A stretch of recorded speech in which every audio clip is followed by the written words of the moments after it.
My number is 888, and this is my story.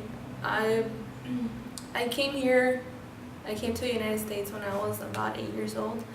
I came along with my brother, my younger brother, my younger sister, and my mom, because my dad was actually here for about two.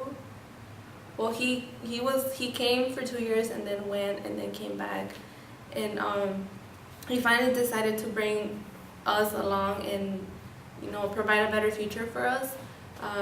I started school when I think it was around third grade, and when I started, I didn't notice a difference with me and my peers, other than the language difference which I had to learn.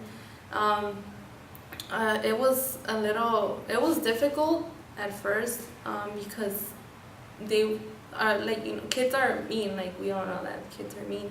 So they would make fun of me because I would confuse the words he and she, and I would call the boys she and the girls he. So sometimes they would like get mad at me. And also this one time I was like, I still didn't know the language pretty well. So my my friend and I were in the restroom, and then one of my tooth had fallen out. So then she was like, "Oh, go home and put it under your pillow." So I was like, "Okay." So I went home, and then I put it between like my hair, thinking like pelo, like I put it between my hair. So I was like, "Okay." So that's one of the things. Like it seems like like nothing, but it's one of the things that sticks with you like throughout your life. So after that, like I began to acquire the language. I began speaking fluently English fluently. I went on to middle school. I didn't experience any difference because the language, I had acquired the language already. And when I started high school, also I was, my friends and I, we had good grades. I was taking AP classes with like my documented friends, and it was, I think, 11th grade when I actually realized that being undocumented was a barrier that I had to overcome, because my friends applied for college, and I applied as well. I had dreams. I have dreams, and I wanted to attain an education and go to school. So we all applied. We all got accepted, but I knew in the back of my mind that I wasn't gonna be able to actually go to school because financial aid, it didn't cover me. My parents didn't have the resources to provide my financial assistance for me. So my friends went on to school. They went to U Santa Barbara, and they dormed there. And I decided to come to community college and pursue my education, and eventually I will transfer to USC.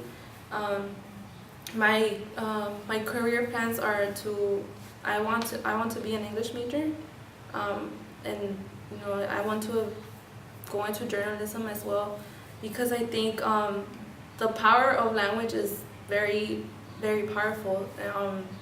With language, you could break any barriers that you want to break, or that there are. So this is Can you tell me a little bit about your undocumented student status and what it feels like to be a student and go to college and look at all these nice buildings and take classes with your fellow students and feel like you have a place in society as a student, but also to be undocumented at the same time, and what going home feels like every day after you go to school, and what that realization has on you? well, yeah. Actually, I just took a trip to Stanford. We went to visit Stanford, Berkeley, and Davis. And right there, you feel the adrenaline rush. Like, oh yes, I'm gonna come here. Like, this is where I belong. But once I came back, the reality kind of hit in again, that I don't, I'm undocumented, and there's no way for me to take financial aid. So it's kind of like, like you have the hopes up, and then once again, the next day they're crushed because of the realizations that you don't have uh, that you're undocumented. So it's kind of like, it's difficult. You mentioned that you came when you were 8 years old, right? Right. Yeah. So, how would you feel if you were to be deported because of your status? How would you feel being back in the country you were born in? Yeah.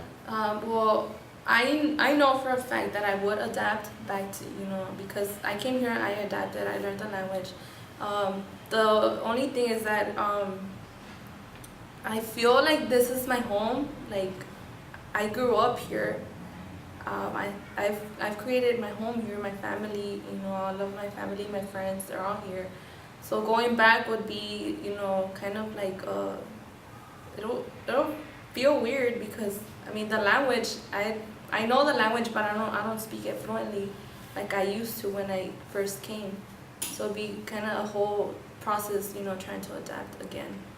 You feel that this is your home, Yes, I do feel this is my home. I and grew up here. and what are you currently doing in order to better your situation along with the rest of the 1.8 million undocumented student population in this country to pass the DREAM Act? I'm involved in with the California Dream Network. I go to the marches. I do the call-in actions. I do all of those things. I'm very involved. I try to bring people to inform people of the things that are going on, the reality, because they only see the surface of the situation. They don't really see the whole, the emotions and personal stories that people go through. So. And what would you like to tell to those that are not in your situation and have some sort of influence, whether it be a lot or not, in order to get the DREAM Act passed or comprehensive immigration reform? Well, it's simple to just when, going out to the street, going out, to the movies, anywhere, the person sitting next to them might be undocumented and they don't realize it. The person that might, help them, the next person that helps them, holds the door for them, simple things like that. They might be undocumented, so they don't think about that. If you look at a person, you don't know if they're undocumented or not. So, it might be your friend, that they might be afraid to tell you that they're undocumented, but they might be undocumented, and those who have the ability to do something about it should do something about it.